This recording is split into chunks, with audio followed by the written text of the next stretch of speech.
qui sont arrivés. Et la toute première partie, en fait, je vais vous faire causer. Et après, je vous proposerai des idées complémentaires à ce que vous-même vous aurez dit. Et donc, je vous présenterai juste avant de commencer à parler. Là, tout de suite, je vous laisse quelques secondes. Qu'est-ce qu'une alternative au capitalisme? Et on va commencer par noter tout ce à quoi vous pouvez penser. Je vais chercher de quoi effacer le tableau.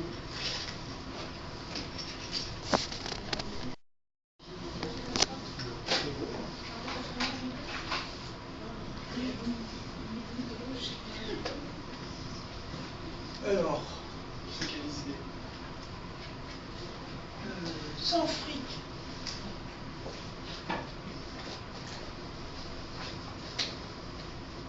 Le SAL, c'est un fonctionnement sans fric? Une alternative au capitalisme. Voilà, quelque chose sans l'intermédiaire de l'argent. D'accord, donc je suis en train de m'emmêler moi-même. Une alternative au capitalisme, en fait, ce serait un fonctionnement où il n'y a pas de fric. Voilà, où ça n'intervient pas directement. D'accord. Parce qu'autrement, c'est directement, indirectement, il peut toujours Alors, sans fric qui intervient directement, ça veut dire quoi? dans les échanges. Dans quels échanges? Sous-entendu, s'il n'intervient pas directement dans les échanges, ça veut dire qu'il intervient quand même dans d'autres endroits. Donc, je peux juste préciser un peu sur quoi je pense. En amont. Je veux dire, quand on achète quelque chose et ensuite qu'on va le troquer, il fallait de l'argent pour l'acheter, pour l'acquérir. Ou alors il faut acheter des semences, par exemple. On achète des semences, on fait pousser des plants pour aller troquer, mais les semences, il fallait les acheter. Donc, le fric, il n'intervient plus à quel niveau? Au niveau des échanges. Dans les échanges. Dans les échanges. C'est à l'argent aussi quand tu payes ta cotisation, sinon tu peux pas la pousser. Oui. Mais on parle du SAL ou d'une alternative au capitalisme? C'est ça. Ton titre, oui. il est un peu ambigu. Alors, pour l'instant, c'est qu'est-ce qu'une alternative au capitalisme? Voilà. Donc, il faut enlever le SAL. Enlève le SAL. Ouais. Okay. Tu le rajouteras après, c'est tout. Parce que moi, c'était d'abord ça, l'alternative au capitalisme.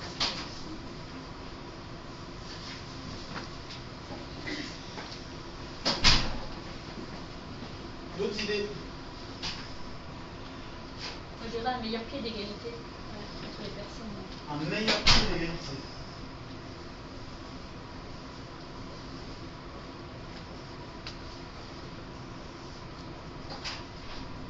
Non, est-ce que c'est... Non.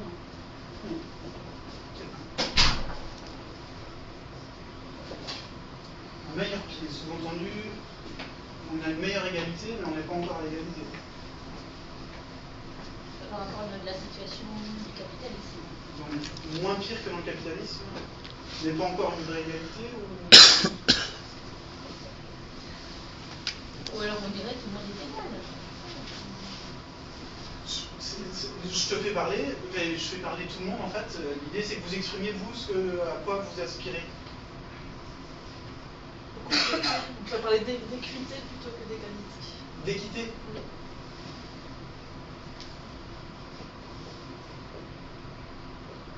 Alors peut-être en quelques mots ce que tu entends par équité. Mais plutôt que l'égalité où chacun est égal, on a tous des différences qui font qu'on n'est pas forcément égal, on n'a pas des prédispositions égales.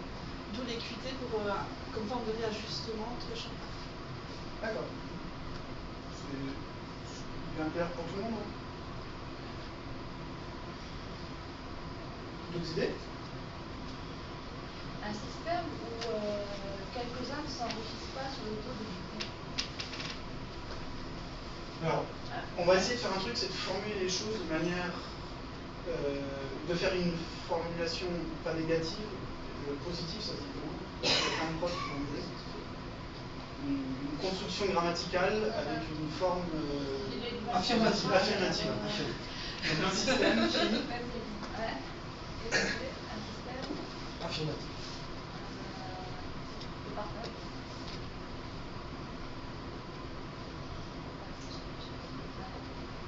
Alors, tu avais formulé un système où il n'y a pas plein de riches d'enrichissement. Alors, formuler de manière affirmative, ça donne le partage. Partage des richesses, Comme c'était l'idée d'Aline, est-ce que tu veux bien qu'on rajoute partage des richesses? aussi un système où c'est justement les richesses ne sont pas toujours conçues dans la rentabilité, on ne pense pas toujours dans plus de rentabilité, mais simplement des richesses parce qu'elles sont, c'est un peu dur à expliquer, alors faut pas trop Une répartition des richesses. non, plus dans l'idée de rentabilité, de ne pas être à la chasse à la rentabilité. Alors, voilà. richesse dissociée de la rentabilité, c'est ça que tu veux exprimer? Ouais. Ça va le... Ouais. Si je fais des fautes, surtout vous me reprenez. Tu mets le nez, ça. Ici? Non, Dissocié. Au bout. Ah oui. Assuré par le C.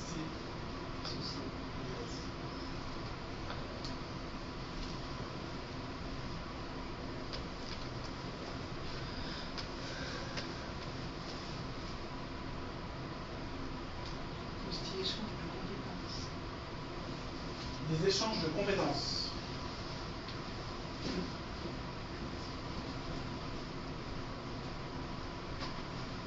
Échange de partage.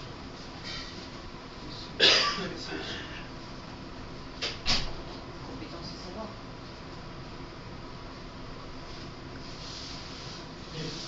Les échanges et les partages de compétences et de savoir, ça existe déjà. Oui. Mais dans quel sens ce serait une alternative pour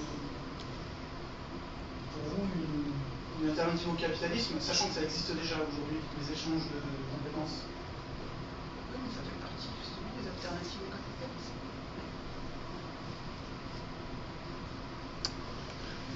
Puisqu'on est toujours dans l'option sans argent.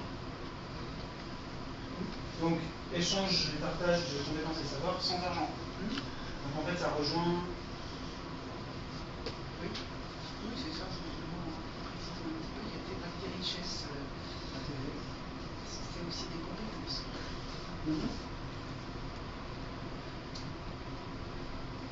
D'autres idées? Vraiment de l'accumulation de biens, qui n'est pas cette... justement par rapport aux richesses, quoi, acquérir des biens simplement, mais pas pour l'accumulation.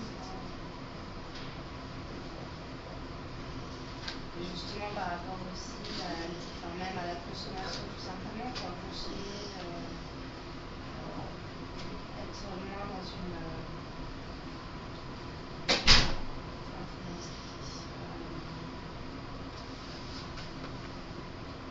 ouais, toujours pareil pour la consommation, mieux consommer en fait. C'est aussi l'idée, je pense. Ouais, mieux consommer, au lieu d'aller acheter des choses qui viennent de la tête, manger ce qu'il y a chez nous, et parce qu'en fait, c'est ça, vendre des choses qui viennent de super loin. Donc, relocalisation, Ouais. Et... consommation locale, c'est ça le ouais, tu veux dire? local, ouais. Et puis avec le capitalisme, on a trop de choix. Ouais, on a 36 000 choix de trucs qu'on n'a pas besoin. Quand on dit consommation locale, on peut dire aussi aide locale. Sous-entendu, l'aide.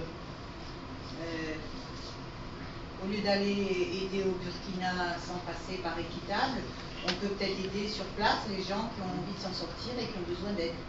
Je ne sais pas le formuler autrement, mais je pense que quelqu'un d'autre peut le formuler autrement. Il y a un terme qui sera plus facile à comprendre avec aide que lorsqu'on aura solidarité. Solidarité locale, c'est ça? Oui, que tu veux dire? d'accord, oui. Ouais. Je ne suis pas contre aider le Burkina, hein, pas du tout. Si c'est d'une manière équitable, mais aider sur place, c'est pas mal non plus. Mais le problème, c'est qu'on n'est pas non plus comme il faut. Non, voilà. C'est qu'on n'est pas du tout. Non. Ça On aide ceux qui en ont déjà plein les poches. Déjà, ça sert à rien de venir essayer de donner à des gens qui en ont plein, alors qu'il y aurait peut-être des solutions pour s'en sortir tout seul. Enfin, l'aide qu'il faudrait leur amener, c'est des moyens de s'en sortir tout seul et pas toujours les appeler. Oui, oui, oui, oui. On entretient quelque chose de néfaste.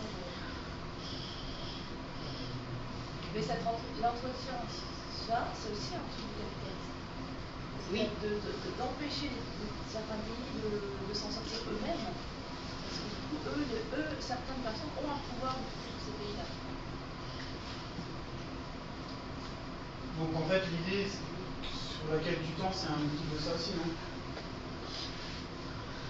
De la production locale. Oui. Ouais, mais voilà, oui, par exemple, Burkina, ils vont apprendre à leur donner les moyens de cultiver pour eux et qu'ils mangent. Comme ça, on n'a plus besoin de leur amener cette dose. Et après, ils peuvent se développer, du moyen, parce que être raciste et tout ça, c'est n'importe quoi. À condition qu'ils ne cultivent pas pour nourrir les personnes pour les manger. Voilà. Qu'ils ne cultivent pas pour nourrir ce que nous allons manger. Non, parce que nous, nous avons mangé. non, parce que nous, on mange que du local. Nous, on mange que du ici, on mange pas du Oui, mais tu vas peut-être manger un morceau de vache qui a été produit localement, mais avec quelque chose qui vient derrière. Non mais Aline, quand elle parle de local, c'est de la vache qui a été produite localement avec de l'herbe qui a poussé localement. Oui, mais la vache ne mange pas que de l'herbe. Avec des céréales qui ont poussé localement. C'est ça dans sa tête, Oui, elle, quand elle parle de local. Oui, mais je crois que ça Non, mais on dit bien que Non, mais s'il n'y avait eu que des végétariens, il n'y aurait plus de faim dans le monde. Tu vois, enfin, c'est pas un problème. C'est pas antinomique. Hein. Oui, oui. Vous voyez, Non, parce que je veux dire que le tiers-monde y produit sur ces terres. Il y a des choses qui se produisent, mais c'est pas pour se nourrir. voilà. Voilà, c'est ça le problème. Oui, c'est mainmise d'autres. Tu disais mainmise d'autres. Ben, quand tu regardes bien, quand tu lis sur, par exemple, le continent africain, c'est mainmise des Chinois sur le continent africain. C'est pas pour leur bien-être. C'est pas pour les aider. Hein. Donc il y a une certaine autonomie par opposition à d'être sous le servage de quelques multinationales ou d'autres pays. Ils n'ont pas d'autonomie à ce moment-là. Dans l'idée de l'internet. Ah d'accord, oui. Dans cette idée-là, oui.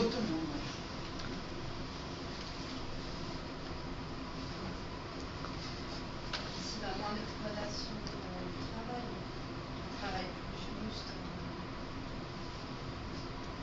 Je ne parle pas forcément pour notre pays. C'est quoi le travail plus juste pour toi? C'est que là, il y a plein de chômage, ça fait que ceux qui ont des emplois sont exploités. Enfin, on leur demande de plus en plus aux gens, on leur demande de travailler toujours plus vite, d'avoir plus de compétences. Et à côté, il y a des gens qui n'ont pas de travail. C'est une injustice. Toujours un D'accord. C'est moins quoi. C'est ce qui sous-entend une réduction du temps de travail pour une meilleure répartition.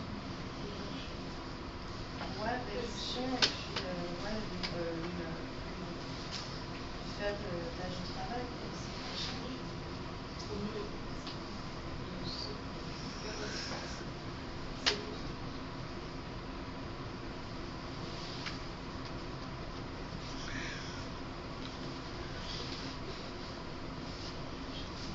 J'ajouterai l'abolition des marchés financiers. Abolition des marchés financiers. La spéculation financière.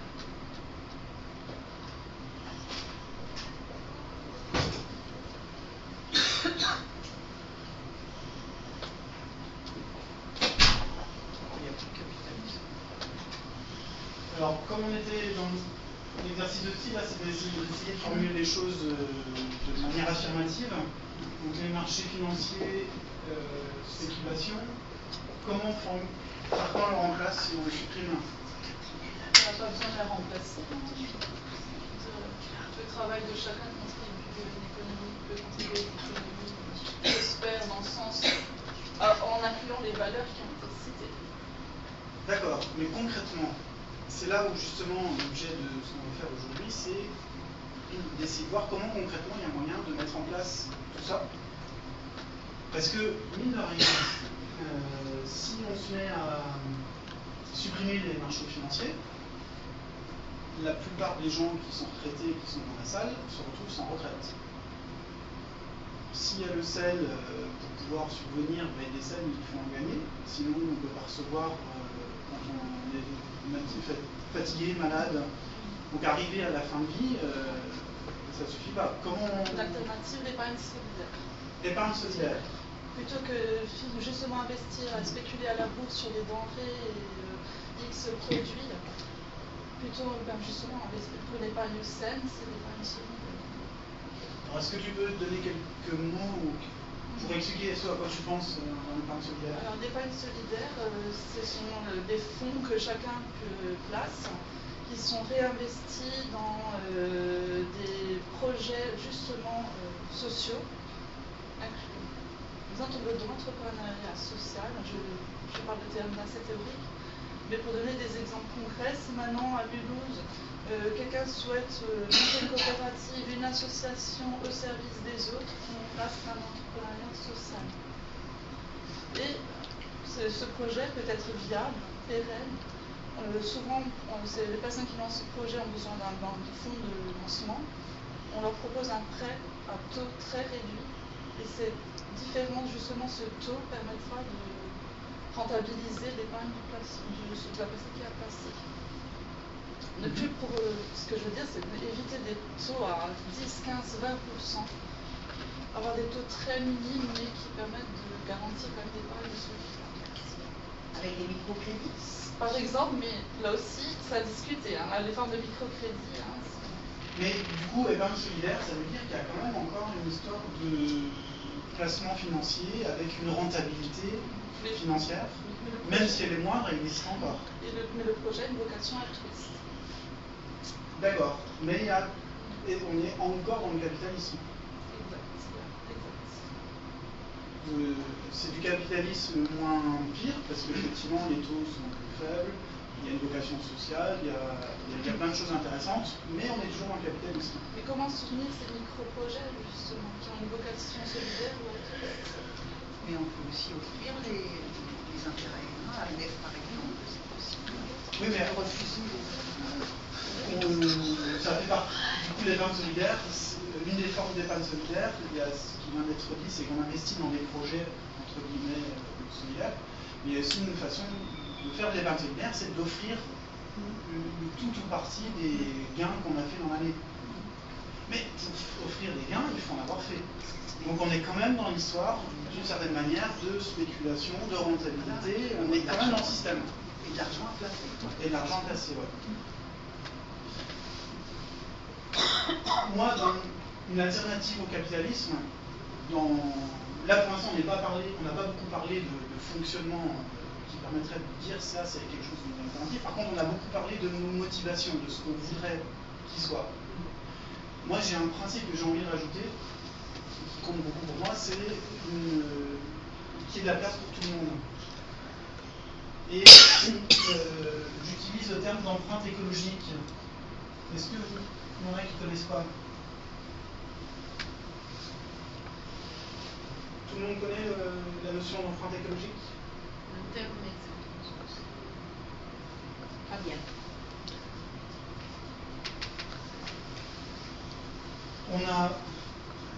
Il y a eu un calcul qui a été fait il y a une douzaine d'années par le WWF.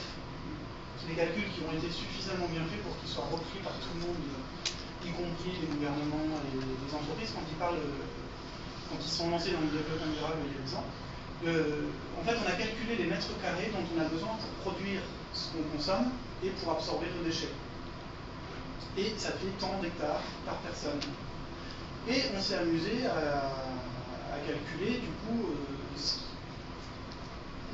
la quantité que les Français y consomment en terre. Et on arrive à X milliers d'hectares. Et on s'est dit, mais tiens, si tous les habitants de la planète se mettaient à consommer comme nous, donc avec, je sais pas si on a une voiture pour 2 personnes, un peu le standing que globalement les Français ils ont, si tous les habitants de la planète vivaient comme ça, il faudrait la surface de 3 planètes. Ça vous revient? Oui. Et si c'était au niveau de vie des USA, ce serait entre 6 et 9 planètes, plus ou moins quelque chose. Ce qui est énorme, mais ce qui veut dire, quand on a ce chiffre-là en tête, c'est que les pauvres ne pourront pas devenir riches sur la planète tant que nous, on n'aura pas diminué par 3 notre espace écologique. Donc, si on veut vraiment qu'il y ait de la place pour tout le monde, il faut que nous, on trouve un moyen pour diminuer par 3 tout ce qu'on consomme sur la Terre. Et ça veut dire qu'il faut que les gens aux USA ils diminuent par 6 ou 9 pour permettre arriver à une certaine égalité et de permettre aux gens qui sont dans les pays du Sud où eux pour l'instant ils consomment quelque chose de tellement faible qu'ils vont prélever plus sur la planète, mais ça pour arriver à notre niveau à nous.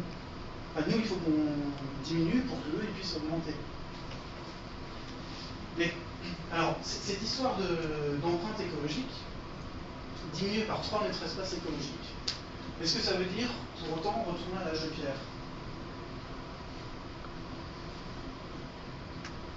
Parce que je suis en train de vous dire qu'on consomme 3 fois trop de voitures.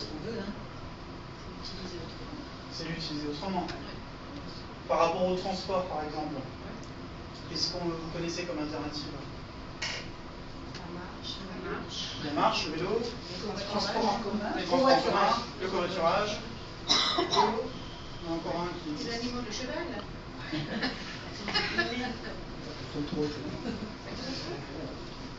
Au global, ça consomme moins qu'une voiture, mais L'énergie libre. l'énergie libre. Alors, l'énergie renouvelable, on ne va peut-être pas trop définir là maintenant. Mais il y a une forme de mutualisation des moyens de transport que vous n'avez pas cité et qui existe à Strasbourg depuis longtemps, qui existe en Suisse et un petit peu à Mulhouse. Mutualisation des moyens de transport. Autotrement. C'est l'autopartage. On partage plusieurs voitures dans un groupe. Et s'il y a suffisamment de monde et qu'on a suffisamment de voitures, on est sûr d'avoir une voiture dès qu'on en a besoin. Ça marche si à partir du moment où il y a plus de 200 personnes. Et à Mulhouse, il rame un peu pour trouver du monde. Alors qu'à Strasbourg, ça fonctionne plutôt très bien. À Cernay aussi. Ouais.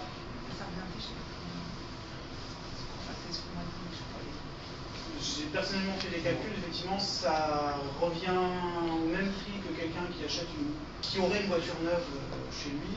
Pour moi qui utilisais des voitures, ça reviendrait plus cher. C'est un inconvénient. Une empreinte écologique, ça retient. Pas forcément.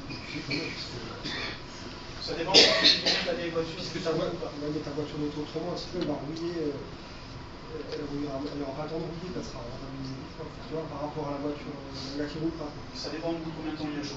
Et là, comme pour l'instant, autrement, ils cherchent à avoir un standing assez haut de gamme, du coup, ils évacuent les voitures dès qu'elles sont à côté. Bon, bref, tout ça pour dire qu'avec des transports en commun qui tiennent vraiment la route, la possibilité d'avoir une voiture à disposition quand vous arrivez à Célestat, par exemple. Si vous êtes autrement à Mulhouse, vous prenez le train jusqu'à Célestat et à Célestat, vous avez une voiture à disposition. Avec le fonctionnement d'autotrement. Plus le covoiturage, plus il y a moyen de se déplacer beaucoup mieux, avec beaucoup moins de stress, en diminuant l'empreinte écologique. Mais si on se met à faire ça, ça veut dire que en gros, on va diminuer par 10 le nombre de voitures vendues. Qui dit diminuer par 10 le nombre de voitures vendues, dit combien de centaines de milliers de chômeurs aux alentours de Mulhouse et de Sochaux. Aujourd'hui, c'est déjà la catastrophe parce que les usines sont en train de dégraisser. Vous imaginez si on diminue par 10, donc au lieu d'en acheter 10, on n'achète plus qu'une voiture. Pendant ce temps, on va faire 2 fois plus de trains. Mais on va fabriquer un peu plus de trains, c'est pas ça qui va embaucher tout le monde. Et puis pour embaucher les gens, c'est pas les mêmes usines, donc il faut que les gens se déplacent. Il va falloir qu'ils déménagent, parce que les usines sont pas au même endroit. Il y a un secteur où il y aurait besoin d'embaucher beaucoup de monde pour passer toute l'agriculture en France en agriculture biologique. Et pour le coup, il faudrait une estimation à la louche, 1 million de travailleurs salariés dans l'agriculture pour transformer l'agriculture en bio. C'est du boulot. Il y a besoin de monde. Tant qu'on peut industrialiser l'agriculture bio comme les autres agricultures.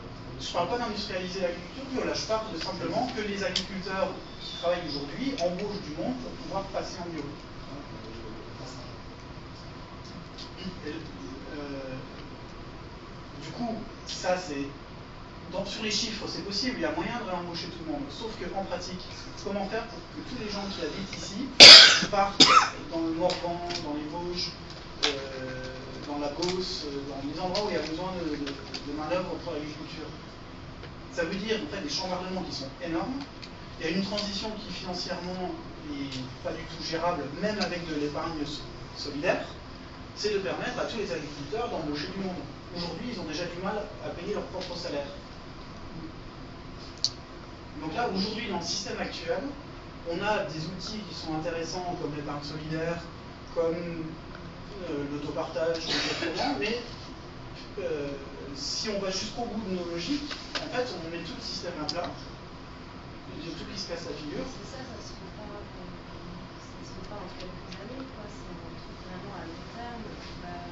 Voilà. Ça passe par un bouleversement parce que l'histoire des voitures là, qui sont moins vendues, du coup ça fait du chômage, passer par là. Parce que si on n'en sort pas, si on dit justement non, on ne peut pas moins consommer parce qu'après l'économie ne tourne pas, on ne fait rien, enfin on ne change rien, enfin, on continue de consommer. C'est comme par rapport aux appareils, à l'obsolescence, c'est la même chose. Quand ils ont créé ça, ils croyaient qu'on pourrait sans cesse consommer, que ça fait tourner. L'obsolescence programmée. Ouais, et ça c'était calculé à l'époque. Vous savez depuis quand ça dure l'obsolescence programmée? Plus de 30 ans.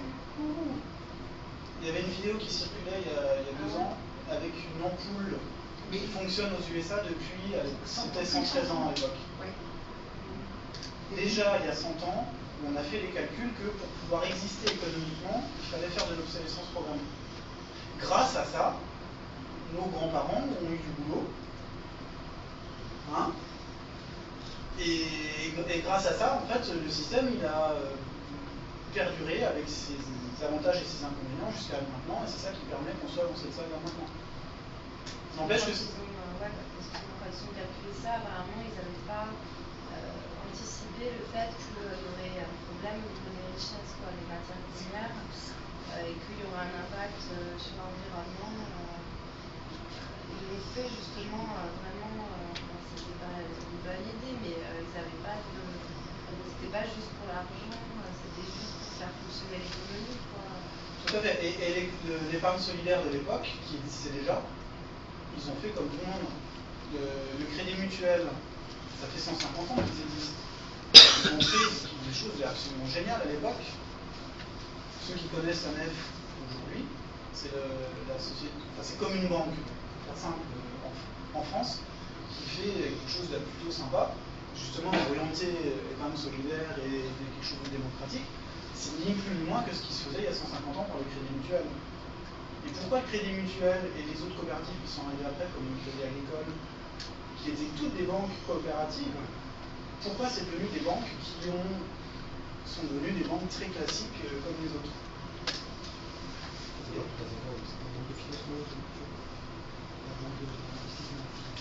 Il y a des choses qui sont un peu moins pires que dans les banques classiques, mais au global, elles sont à fond dans le système sur de l'argent qui ne tient pas spécialement la route.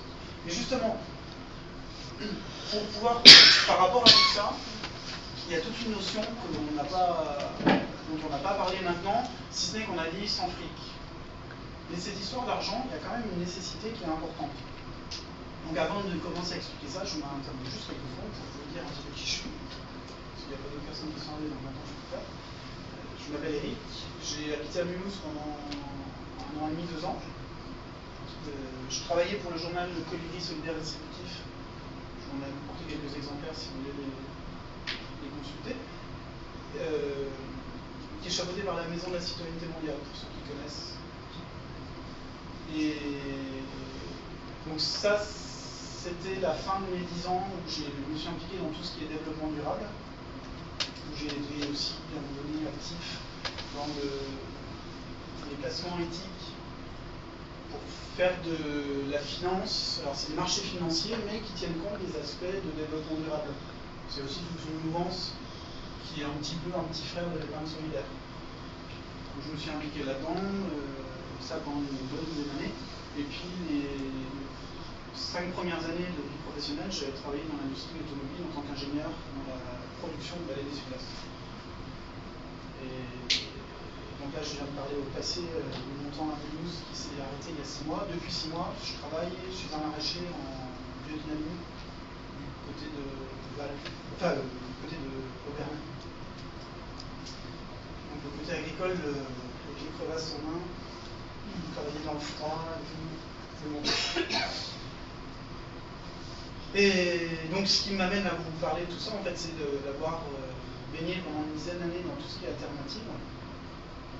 alternative au sens large, et de me dire, mais quand j'ai pris conscience de cette histoire d'empreinte écologique, que si on veut qu'il y ait la place pour tout le monde, il ne faut pas se contenter de baisser notre empreinte écologique un petit peu. L'objectif, c'est pas de diminuer la croissance un petit peu, ou plutôt d'arrêter qu'elle augmente aussi vite. L'objectif, c'est vraiment d'avoir une croissance complètement différente sur plein d'autres choses que ce qu'on fait maintenant. Ce que je disais, développer l'agriculture bio, il y a besoin de plein de monde, arrêter les voitures, et tout ça, il y a des chambardements qu'on ne sait pas faire autrement, qu'on ne sait pas financer, qu'on ne sait pas organiser. Et quand je me suis intéressé à tout ça, je me suis rendu compte qu'au niveau financier, il y avait aussi quelque chose qu'on avait très très peu étudié jusqu'à maintenant, et que dans les cours d'économie, on ne parlait pas, c'était les histoires de monnaie. Et là, on est dans la salle, il y a une monnaie SEL. Qu'on veuille utiliser le terme de monnaie ou pas, c'est quand même un moyen d'échange qui permet de comptabiliser les choses et de pouvoir offrir et de recevoir. Et sur cette histoire d'échange et de monnaie, pour que vous compreniez pourquoi c'est absolument crucial d'aborder la question et de trouver des réponses là-dedans, imaginez que le sel n'existe pas encore et on fonctionne au temps où la monnaie est gagée sur l'or. Ça vous rappelle un petit peu quelque chose? À l'époque du Moyen-Âge, les seigneurs qui avaient de l'or pouvaient frapper, enfin c'était les rois en général, très simple, qui avaient une quantité d'or, qui fabriquaient des pièces de monnaie à leur effigie, et c'était la monnaie qui circulait entre tout le monde.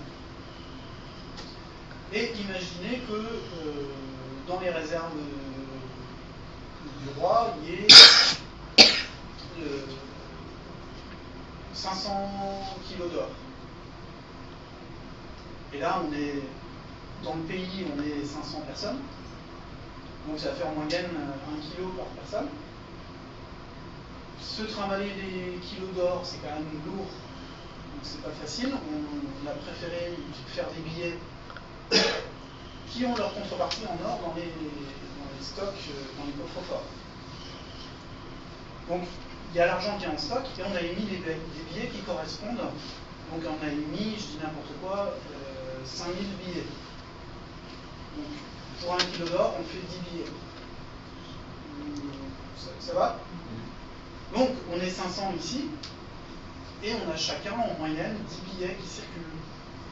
Donc le jour où je veux acheter du pain, je vais à la boulangerie, je paye avec un billet. Le jour où on veut m'acheter des carottes, je vends des carottes et je récupère 2 billets, et puis ça circule. Sauf que dans la bande, il y a quelqu'un qui est ébéniste,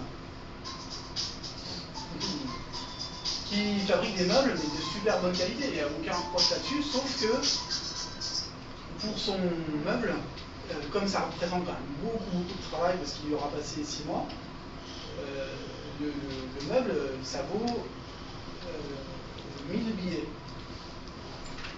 Donc on est tous d'accord sur le fait qu'il faut cette quantité-là. Comment je vais faire moi pour lui acheter un meuble? Crédit. Alors, vous allez me faire tous crédit? Parce que c'est vous qui les avez utilisés. Donc il faut que je vous vende plein de carottes à tout le monde, que je récupère du coup 1000 billets, donc ça fait une centaine de personnes qui n'ont plus rien du tout dans les poches. Tu manges plus de pain non plus. Donc je mange plus de pain non plus. Donc elle a épuisé tous ses billets en achetant des légumes, mais je lui achète plus de pain, et puis tu lui achètes plus de pain non plus parce que tu n'as plus de billets. Jusqu'à ce que j'obtienne mes 1000 billets. Là, je peux aller acheter mon meuble. Ah, je suis tout content. Et elle va se retrouver avec ses 1010 billets, parce qu'elle avait encore les 10 à elle. Et bien, le temps qu'elle redépense ses billets, on va être une bonne centaine de personnes à ne pas pouvoir échanger. Parce qu'il n'y a pas assez d'argent qui circule. Vous saisissez la même... Donc là, en tant que roi, qu'est-ce que je me dis? Zut, les gens sont en train de... ne peuvent pas échanger. Du coup, la boulangère, elle fait faillite parce que personne ne va acheter de pain. Le maraîcher, il est tout content de mettre son armoire, mais plus personne ne lui achète de légumes parce que les gens n'ont plus d'argent. Ça marche pas. Donc comment faire autrement?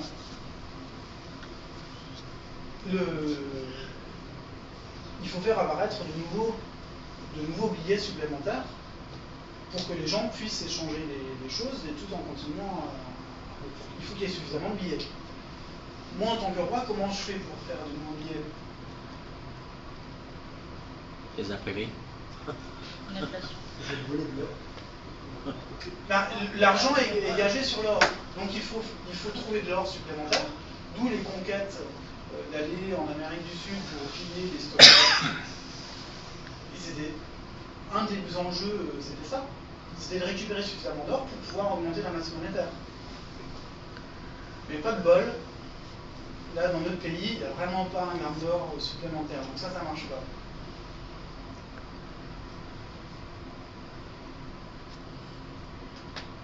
Il y a deux solutions qui ont été utilisées. Les guerres, conquêtes. Déprécier le... Alors, les guerres ou les conquêtes, Ouais, en fait, dans le but d'avoir de l'or. De faire la guerre pour récupérer des richesses. Ouais, pour voilà. récupérer de l'or. Ouais, c'est ça. Pour récupérer du blé et des légumes, on pourrait... Il y avait des pots ou du tissu, des choses comme ça. On va récupérer des richesses concrètes, mais on n'aura toujours pas d'argent pour les partager. L'objectif, c'est de faire apparaître de l'argent, c'est pas de faire apparaître des meubles ou des carottes. Mais le roi étant roi, il n'a pas le droit de faire des billets. Il n'a pas le droit de faire des... Il est roi après tout. Et à l'époque, il respectait encore. Hein. Maintenant, on fait des billets comme ça. Mais tu t'en approches. C'est dans cette direction-là qu'il faut aller. De quelle façon est-ce qu'on peut faire des billets? Et justement... C'est les reconnaissances de dette. Alors, pas encore tout de suite là-dessus. Il va hypothéquer le château. Pas encore là-dessus. Une des premières choses qui s'est faite beaucoup dans le Moyen-Âge, c'est que les 500 personnes dont on parlait, en fait, on fonctionne dans plein de villages différents. Hein, on est répartis un peu partout dans le pays. Et très localement, dans notre village ici de Papin, on est juste une vingtaine. Les 480 autres, ils sont dans d'autres endroits à Pétaouchnok. On commerce un petit peu de temps en temps avec, mais ils sont tellement éloignés qu'on ne les voit pas souvent.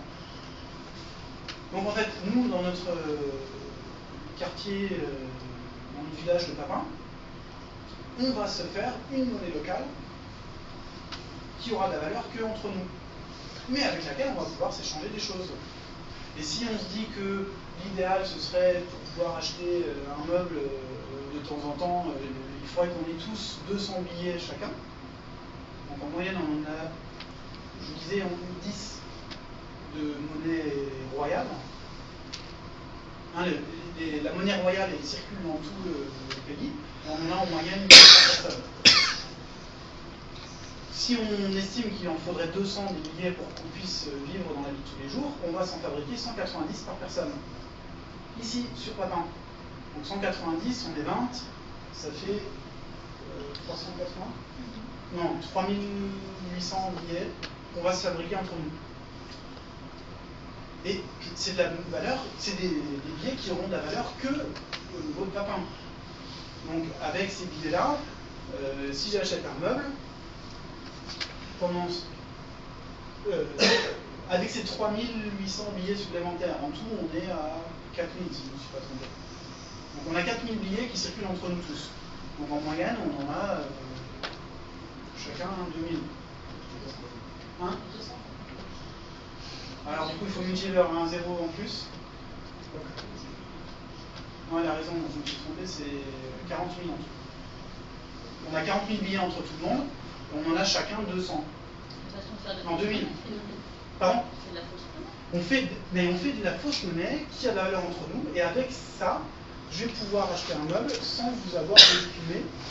Et pendant ce temps, je peux aussi continuer à acheter du pain, et les autres peuvent m'acheter des légumes, et l'argent il continue à circuler. Et là-dessus, il n'y a pas de contrepartie en or. Par contre, c'est pas avec cet argent qu'on peut payer des échanges avec la vallée d'à côté. Ouais. Et c'est de l'argent qui a de la valeur que entre nous parce qu'on lui fait confiance. Ça existait ça aussi. Et à l'époque du Moyen-Âge, il y avait des monnaies locales partout. Et les termes de un sou, un jeton, tout ça, c'est des anciennes époques, des anciennes appellations de monnaie locale. Et c'était des choses qui avaient la valeur que localement.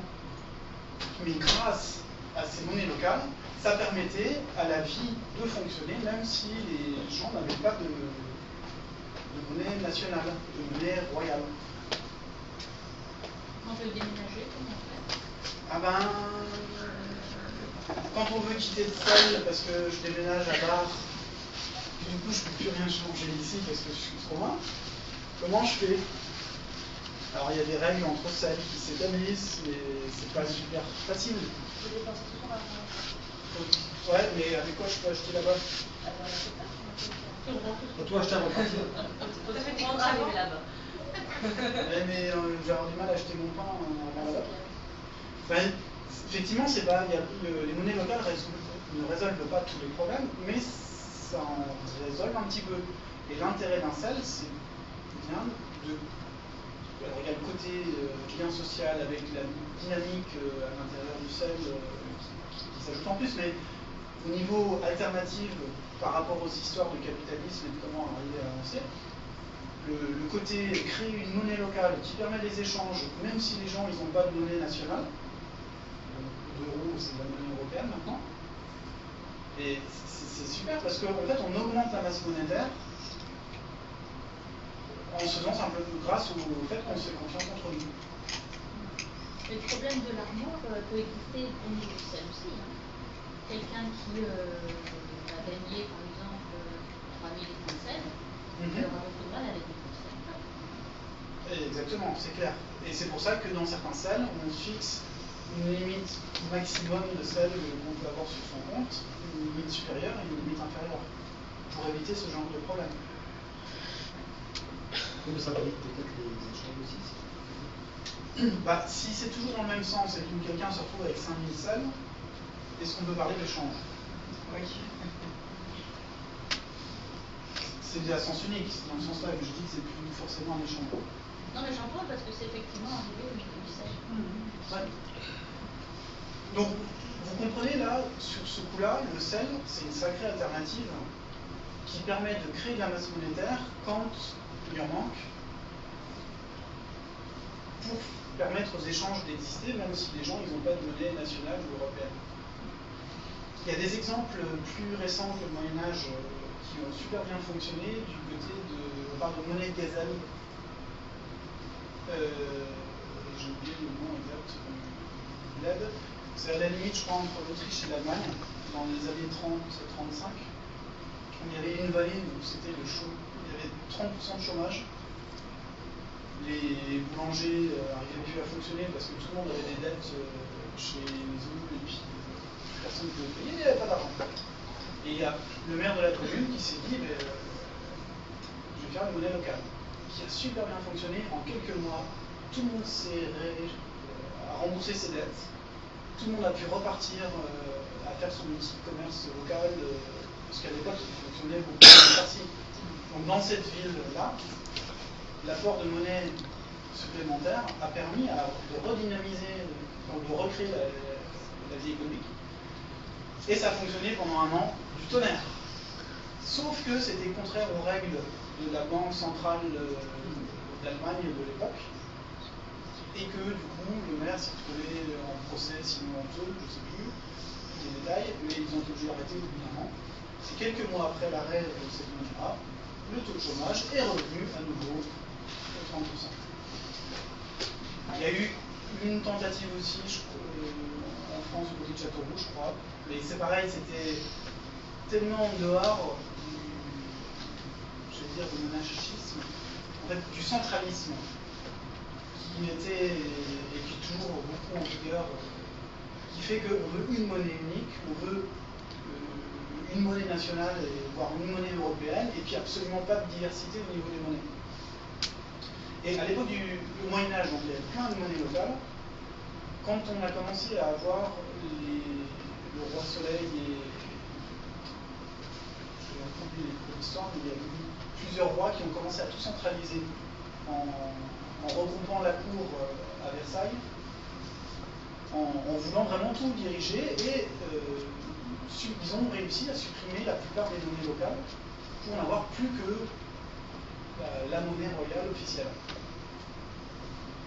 Et bien, avec cette problématique-là, ils étaient bien embêtés parce qu'il n'y avait plus assez de monnaie nationale pour tout le monde, d'où la conquête des Amériques pour récupérer de l'or, et d'où le développement d'une autre technique. En tant que roi, ils ont donné l'autorisation aux orfèvres, chez qui on plaçait les stocks d'or, de se mettre à faire 2 billets pour la même quantité d'or.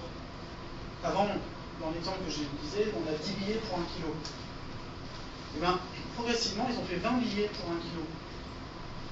Et puis, progressivement, ils ont fait 30 billets pour 1 kilo. Et puis, ils en ont fait de plus en plus. Plus ou moins ouvertement. Alors au départ, c'était même peut-être les banquiers qui faisaient ça d'eux-mêmes, sans que le roi soit au courant. Enfin, les aspects historiques ne sont pas super intéressants, à mes yeux, pour l'objet de ce qu'on dit aujourd'hui.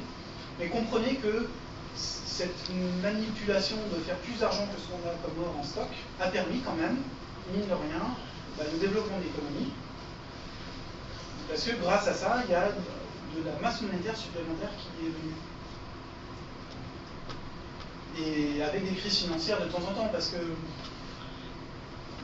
quand trop de gens sont venus réclamer l'or, ils avaient plein de billets, ils sont tous allés réclamer leur or en même temps, et il n'y avait pas assez d'or pour tout le monde. Donc, faillite de la banque, crise financière et perte de confiance. Mais dans ces épisodes-là, le pouvoir a réussi, alors le pouvoir, le roi, et puis après les empereurs Napoléon et compagnie, et puis aussi bien les présidents de la République, ont toujours réussi à être bien accoquinés avec les banquiers pour rétablir le même fonctionnement qui s'est perpétué en gros depuis les Lumières jusqu'à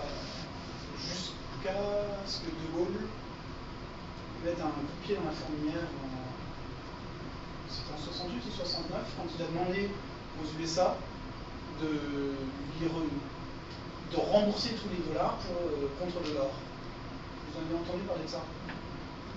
De Gaulle, à un moment donné, il a voulu dire aux USA arrêtez de nous embêter, on ne veut pas rester sous votre domination, on a plein de dollars chez nous, je veux récupérer l'or qui correspond. Parce que, dans l'exemple, pour vous faire comprendre, je vous disais, dans le pays, on a X kilos d'or. Ça a vraiment fonctionné comme ça, sauf que ce n'était pas toutes les monnaies nationales qui avaient été convertibles en or. À l'époque de la Première Guerre mondiale, donc avant, les années d'avant, c'était la livre sterling. La livre sterling de la Grande-Bretagne. C'était cette monnaie-là qui avait la proéminence sur la planète, et c'était elle qui était la source de référence pour les échanges internationaux. Et c'était sur elle qu'il y avait une certaine contrepartie en or. Avec la fin de la Deuxième Guerre mondiale, c'est les USA qui ont pris l'hégémonie, et c'est le dollar qui est devenu à ce moment-là convertible en or. et tous les échanges se faisaient en dollars, mais derrière il y avait la OR. Et ça, donc, ça a duré jusqu'aux années 70, quand De Gaulle a tenté de jouer au plus malin. En fait, les USA, qu'est-ce qu'ils ont fait? Ils ont, en 71 ou 72, ils ont décidé qu'on suspend la convertibilité hors du dollar. Et donc, vous pouvez toujours réclamer autant de monnaie d'or, on ne vous donne plus rien du tout. De manière unilatérale, on arrête ce système-là. Et qu'est-ce qu'ils ont mis en place à l'époque? Ils ont mis en place quelque chose qui est une création monétaire, donc qui n'est plus en fonction de l'or qu'il y a dans les stocks, mais qui est une création monétaire basée sur le crédit. C'est ce que Aline a commencé à sous-entendre tout à l'heure. En fait, depuis les années 70, quand vous faites un emprunt dans une banque, la banque, elle va vous prêter de l'argent qui n'existait pas la veille. C'est de l'argent qui va apparaître sur votre compte le jour où vous avez rempli les papiers. Et forcément, vous allez aussi expliquer et prouver que vous êtes capable de rembourser, que tout va bien, que la banque, elle est sûre que pour elle, le business continuera. Mais donc, elle fait apparaître de l'argent qui n'existait pas sur votre compte. C'est de l'argent qu'il va falloir que vous remboursiez. Et elle, dans son compte de la banque, elle a aussi ça. Elle a prêté tant d'argent à Françoise pour construire sa maison. Et du coup, il y a une reconnaissance de dette. Et donc, tout va bien. Et au fur et à mesure que Françoise va rembourser son emprunt, l'argent qui avait été prêté, qui avait été créé lors du prêt, il va être détruit. Et donc, il y a de l'argent qui est apparu quand Françoise a fait son emprunt, et au fur et à mesure qu'elle le rembourse, l'argent il disparaît. On fait quasiment plus de billets maintenant. Tout ça, ça se fait informatiquement.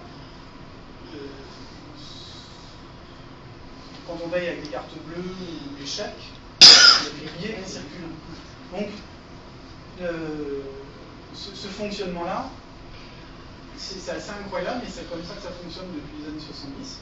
Il y a 95% de la masse monétaire qui provient des emprunts. Alors, il y a un petit détail. Françoise, quand elle rembourse son emprunt, elle va rembourser le capital qu'elle a emprunté, plus les intérêts. Et les intérêts, forcément, la banque, elle les détruit pas. C'est ce qu'on rembourse et c'est ce qu'on rembourse. Et c'est ce qu'on rembourse en premier, en plus. Ça n'est pas que la banque. Il y a plein de justifications. Et le système fonctionne comme ça depuis 40 ans. Pour ça, il y a eu un petit, entre guillemets, l'épargne solidaire, c'est fait par des bénévoles ou des salariés? Il y a les deux. La gestion de l'épargne solidaire. Puisqu'on emprunte un tout petit taux, on donne des intérêts, on récupère un petit peu d'intérêt. Mais je veux dire, il y a quand même des salariés qui restent quelque part derrière. Oui, non. Il y a les deux qui existent. Il y a certaines structures d'épargne solidaire. Les salariés puissent être payés, les salariés de la banque solidaire. Comment ils sont payés, ces gens-là? Eh bien, quand on est à la nef, la nef, elle fonctionne comme une entreprise, enfin, c'est une société coopérative financière, ça fonctionne comme une banque, qui a des frais de fonctionnement, qui les facture. Ils sont fournis comment Qu'est-ce qui finance les frais de fonctionnement? Eh bien, la nef, elle prête de l'argent et on peut placer l'argent chez elle et puis on peut emprunter chez elle. Eh bien, elle va s'arranger aussi pour récupérer des frais de fonctionnement sur les opérations qu'on fait chez elle. C'est-à-dire que moi j'emprunte ça un peu plus cher que Françoise qui place son argent. Ouais. Alors, l'épargne solidaire, si on est à la nef, elle ne crée pas d'argent quand on fait un emprunt. La nef, elle, c'est pas une banque, elle n'a pas de statut en France de banque, donc elle ne peut pas faire elle-même de création monétaire. Elle ne peut prêter que de l'argent qu'on a placé chez elle. Par contre, le crédit mutuel, comme le crédit lyonnais ou toutes les banques privées, elles font de la création monétaire ex nihilo, de la création monétaire à partir de rien.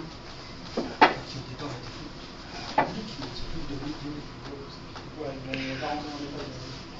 Donc, cette histoire de création monétaire, je vous disais 95% de la masse monétaire provient d'emprunts.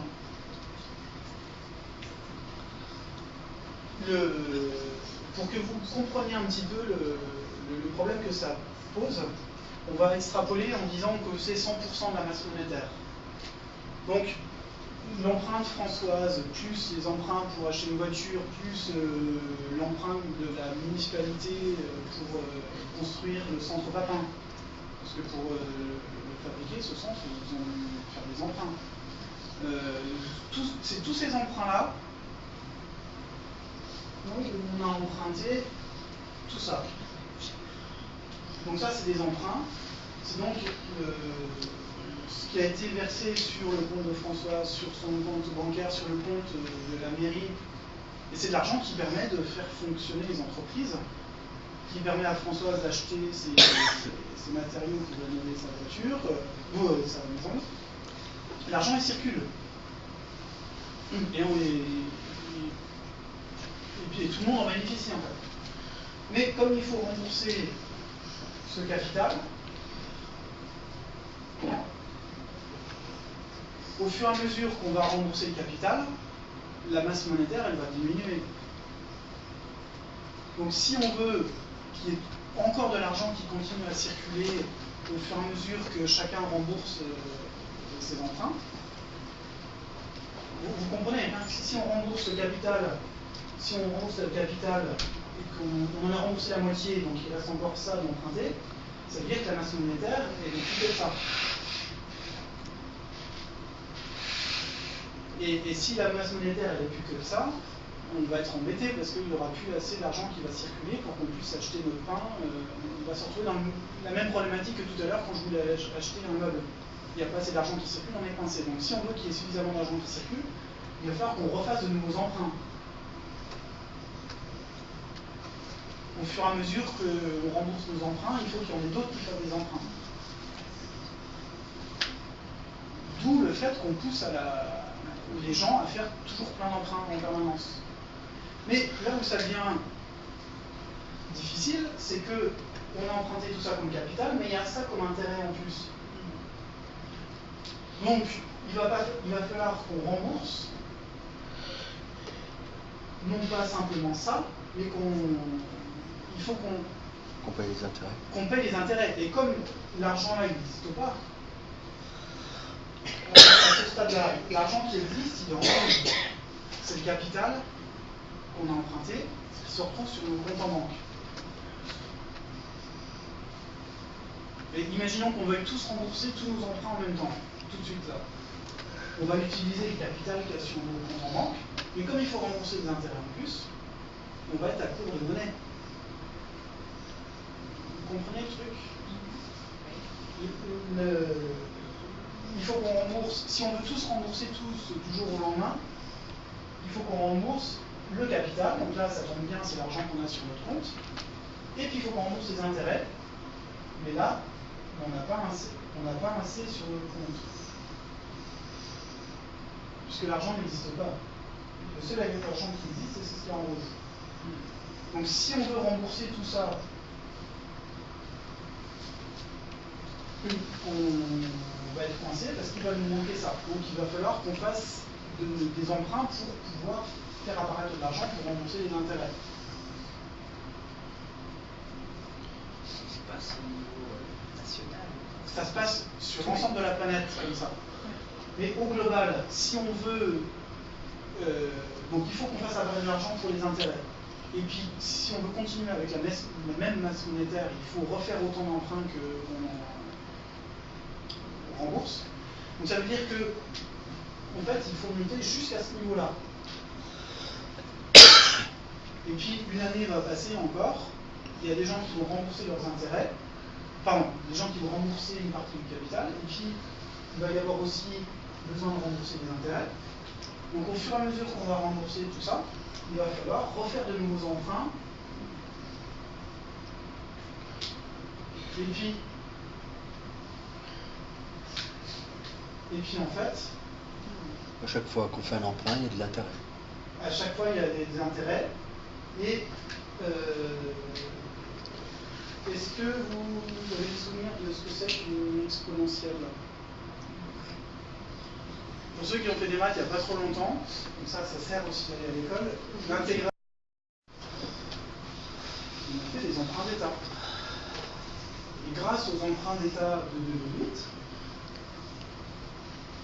là on est toujours en vie économiquement en ce moment.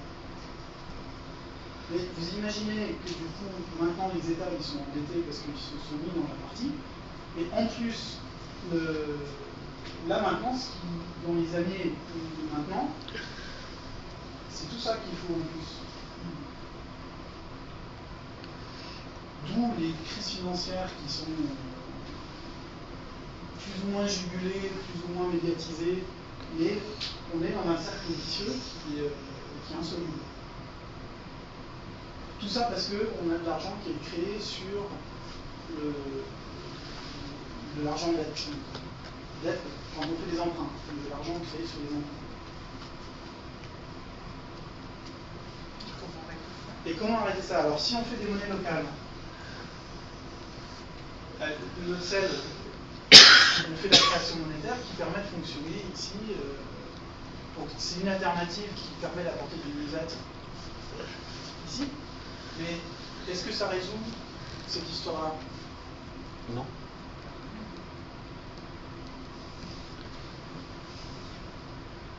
C'est là où il y a plein d'alternatives qui existent aujourd'hui qu'on peut mettre en application, comme l'épargne solidaire. Les CEL, pour moi, ça en fait partie, comme les autres monnaies locales. Je vais faire circuler. À Saint-Dié-des-Vosges, on a tenté de mettre en place une monnaie locale qui s'appelle le Déodat. Je ne sais pas si vous avez entendu parler.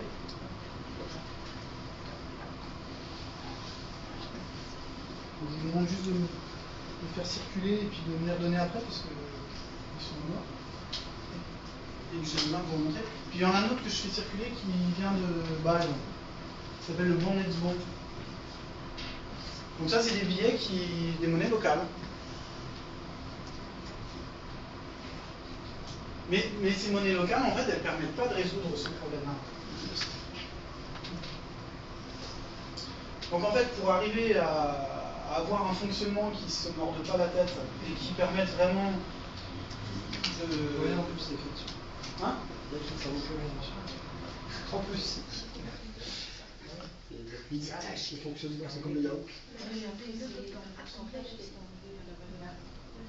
On ne va pas rentrer dans le détail de ces trucs-là. Mais c'est pour vous montrer qu'il y a des salles qui fonctionnent avec des carnets d'échange, il y a des billets qui peuvent circuler, il y a plein de possibilités. Mais c'est un sel, ça? Non, c'est pas un sel. Ce sont des monnaies locales qui sont émises par des associations qui créent une dynamique. Et qui perdure aujourd'hui ou pas? Le Bon Netzbon, oui, le Déodat, pardon. Pour l'instant, il y a du mal, parce qu'il n'y a pas assez de gens pour s'en occuper. Parce que c'est le genre de monnaies qui sont... Parce que finalement, le problème d'un CEL, c'est que c'est un peu restreint. Pour la vie de tous les jours, on a du mal à survivre. Donc il faut que l'épicier du coin soit d'accord de faire une chose. Alors qu'à Bâle, ça se passe comme ça, par exemple? Les derniers contacts que j'avais, ça remonte à il y a 2 ans, donc je ne sais pas où ils en sont là. Et en plus, il y a une date limite de valeur. Oui, ça dépend des monnaies, certaines oui. Et tout ça, c'est pour dire donc que pour moi, une alternative au capitalisme, c'est quelque chose qui résout cette histoire de création monétaire. Et c'est quelque chose qui permet d'avoir vraiment une place pour tout le monde et qui permet de mettre tout ça en application. Et depuis une bonne dizaine d'années que je fouille dans tout ce qui est alternatif, je me suis rendu, j'ai fait connaissance des CEL, j'ai fait connaissance de l'épargne solidaire, j'ai fait plein de choses qui existent mais qui sont toujours dans le système capitaliste et qui ne résolvent pas ça. Parce que ça continue d'exister. Tant qu'on ne se cassera pas la figure, on va pouvoir... Alors, qu'est-ce qu'il faudrait mettre en place pour qu'on ne soit plus là-dedans et qu'on puisse vraiment mettre en place tout ça? Moi j'avais ces questions-là et j'ai lu plusieurs bouquins qui m'ont renvoyé à d'autres bouquins et j'ai fini par tomber sur ça. qui s'appelle Les Affranchis en 2000, de Marie-Louise Dubois, qui en fait a repris les idées de son père, qui s'appelle Jacques Dubois, et qui a commencé à réfléchir à tout ça dans les années 35. Parce que déjà dans les années 35, en fait, c'était la misère en abondance. Les stocks étaient pleins partout, mais les gens n'avaient pas d'argent. Donc en fait, les gens ne pouvaient pas acheter les produits qui existaient, donc les producteurs faisaient faillite, donc il y avait encore plus de chômeurs, et ça se cassait encore plus la figure. Et à l'époque, il y a eu une tentative pour essayer de redynamiser tout ça, qui a fonctionné en petit temps. Vous savez ce qui s'est passé en 1936 ? Le Front populaire. Ouais, et il y a eu quoi de fait pendant le Front populaire ? Les vacances.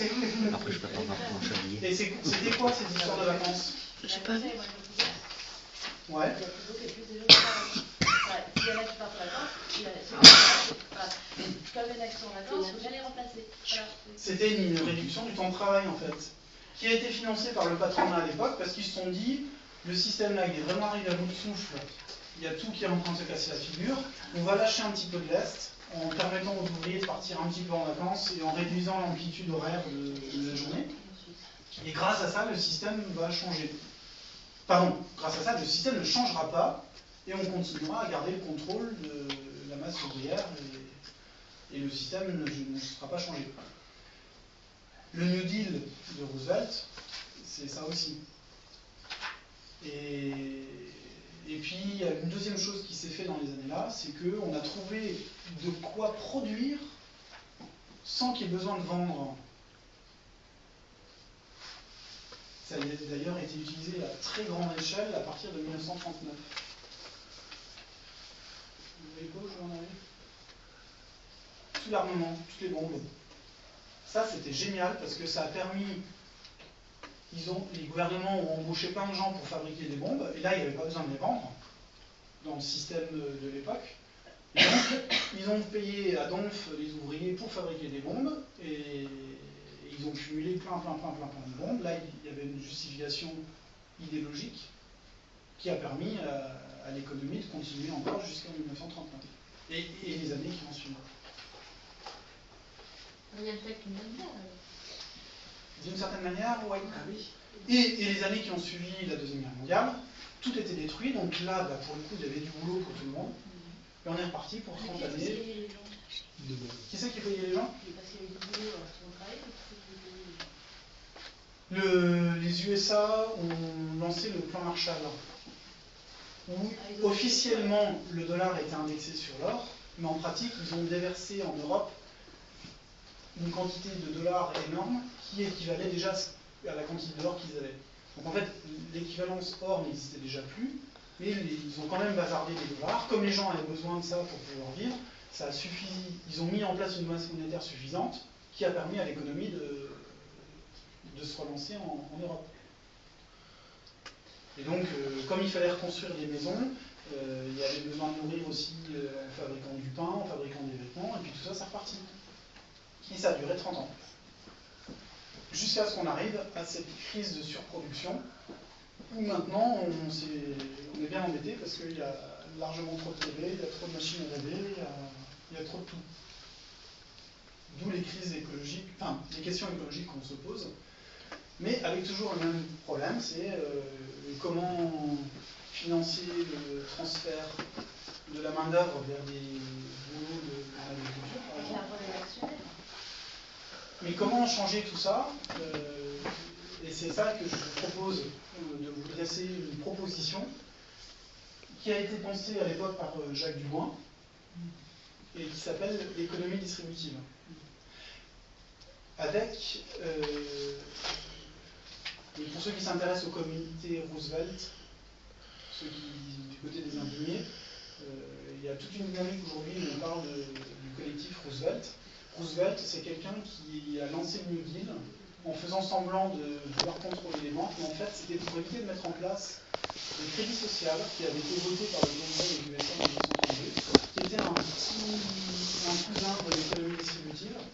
Donc en fait, ils ont failli mettre en place ça aux USA en 1932, mais c'est Roosevelt qui a empêché le truc. Et vous allez comprendre ce que je vais vous raconter maintenant. Au niveau de l'économie distributive, il y a plusieurs principes, et notamment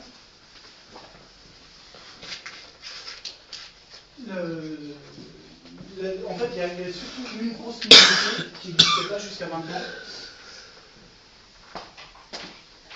C'est une création monétaire qui ne soit plus par des emprunts et qui ne soit pas non plus gagée sur l'or. Et qui ne soit pas contrôlée par un gouvernement. Parce que si c'est le gouvernement qui contrôle la création monétaire, ça veut dire qu'il a un pouvoir énorme. Si c'est une banque qui exerce la création monétaire, c'est un pouvoir énorme aussi. Donc là, l'idée, c'est de trouver une façon de faire de la monnaie qui soit cohérente et qui ne soit pas sous le pouvoir de quelqu'un. La monnaie distributive,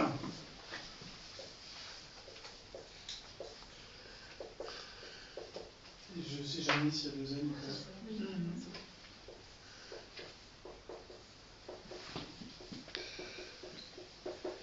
L'idée de la monnaie distributive, en fait, c'est qu'à l'échelon de l'Europe ou de la France, on sort complètement de l'euro, on refuse le dollar. Ça, il suffit d'une décision politique. On dit que l'euro et le dollar n'ont plus de valeur. Et on remplace ça par une nouvelle monnaie qui va correspondre exactement aux richesses, c'est ce qu'on a écrit, aux richesses réelles. C'est-à-dire qu'on comptabilise tout ce qu'il y a dans les magasins, tout ce qui est mis en vente, donc aussi bien les chaises que les carottes, que le pain. L'inventaire. C'est l'inventaire de tout ce qu'il y a. On fait l'inventaire de tout ce qu'il y a, ouais. Et on va comptabiliser aussi les services de soins à domicile, quand s'ils sont payants. On va comptabiliser les billets de train aussi, parce que les trains vont fonctionner et les gens ils payent leurs billets de train. Donc, tout ça, ça fait une certaine quantité, et on fait l'argent qui correspond exactement à cette quantité-là. Et les mères au foyer, le bénévolat, vous l'incluez? Alors, j'aurais dû le préciser. Là, je vais vous donner les 5 principes de l'économie distributive, et si vous avez des questions, vous les notez et vous me les posez après si je n'ai pas répondu. Je ne peux pas encore répondre à la question là. Donc là, on comptabilise tout ce qui est vendu dans les magasins en fonctionnement habituel. On fait l'argent qui correspond. Et c'est de l'argent, du coup, qui est fabriqué en fonction des richesses et que l'on va détruire à chaque fois qu'on va consommer les richesses. On achète du pain, le pain il disparaît, donc l'argent, on déchire le billet. C'est-à-dire que le billet qu'on m'a donné pour le mouvement tout ça? Le billet ne sert qu'une seule fois. Comme la chaise, elle disparaît jamais. La chaise, elle disparaît, mais elle est chez moi et elle n'est plus en vente dans le magasin. Donc elle n'est plus dans le système économique. Donc l'argent du système économique a disparu en même temps. Moi, je suis boulanger, on m'achète du pain, je détruis l'argent. Avec quoi je vis? L'idée, c'est qu'on ait tous un revenu d'existence.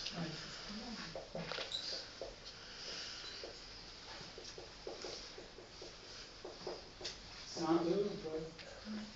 Oui, c'est juste. Merci. Des choses, j'avais jamais. Enfin, ce revenu d'existence, en fait, l'idée, c'est que ce soit un partage équitable de toutes les richesses qu'on a produites entre tous les gens de la population. Avec l'idée que le mois suivant, on va fabriquer d'autres biens et services. Donc on va fabriquer une nouvelle somme d'argent qui va être répartie équitablement entre tout le monde. Et donc la masse monétaire, elle va augmenter au fur et à mesure qu'on va faire des richesses, et elle va diminuer au fur et à mesure qu'on consomme ces richesses. Alors, ce revenu d'existence, c'est ce qu'il faut qu'il soit, pour qu'il soit équitable. Est-ce qu'il faut qu'il soit égalitaire ou pas? Là-dessus, à mon avis, c'est des débats démocratiques qui amèneront les gens à décider de quels critères ils utilisent pour répartir ce revenu d'existence entre tout le monde. Par contre, il y a un truc qui est sûr, c'est que si on veut partager le travail,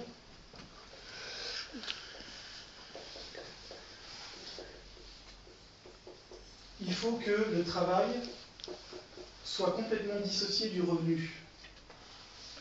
De façon à ce que si le producteur de voitures, ses commandes de voitures diminuent, parce qu'on s'est mis à faire de l'autopartage, du covoiturage, des transports collectifs.